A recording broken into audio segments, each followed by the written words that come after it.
Soy foods have become controversial in recent years, even among health professionals, exacerbated by misinformation found on the internet.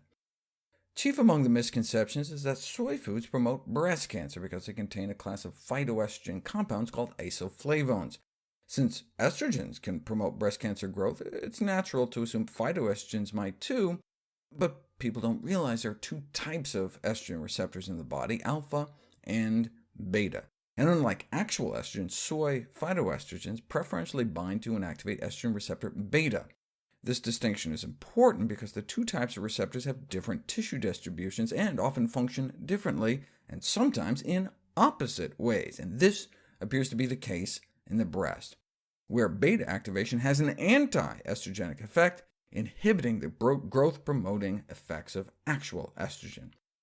Something we've known for more than 10 years. There's no excuse anymore. The effects of estradiol, the primary human estrogen, on breast cells are completely opposite to those of soy phytoestrogens, which have anti-proliferative effects on breast cancer cells, even at the low concentrations one gets in one's bloodstream eating just a few servings of soy, which makes sense given that after eating a cup of soybeans, the levels in our blood cause significant beta receptor activation.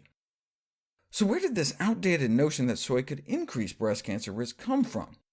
The concern was based largely on research that showed that the main soy phytoestrogen genistein stimulates the growth of mammary tumors in a type of mouse. But it turns out we're not actually mice.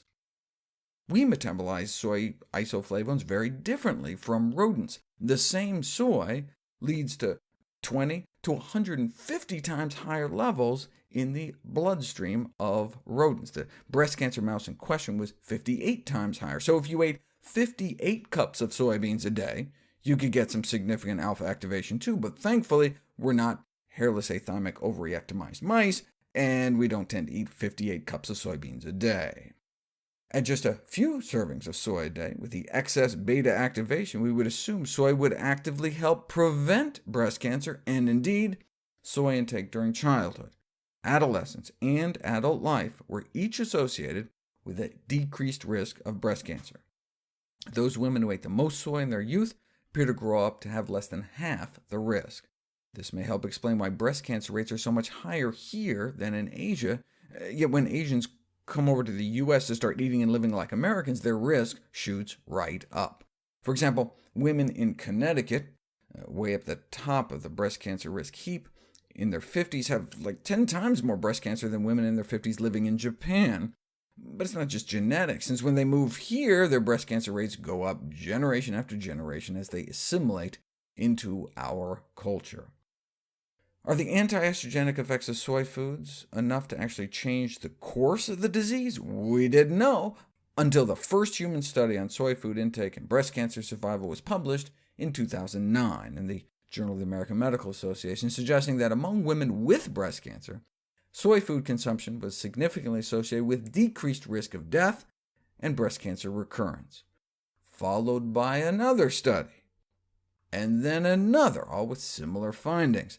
That was enough for the American Cancer Society, who brought together a wide range of cancer experts to offer nutrition guidelines for cancer survivors, concluding that if anything, soy foods should be beneficial. And since then, 2 additional studies have been published for a total of 5, and they all point in the same direction. 5 out of 5 tracking more than 10,000 breast cancer patients.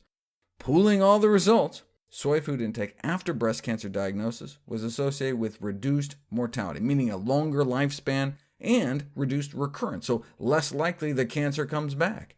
Anyone who says otherwise hasn't cracked a journal open in 7 years. And this improved survival was for both women with estrogen receptor negative tumors and estrogen receptor positive tumors, and for both younger women and for older women. Paz the edamame.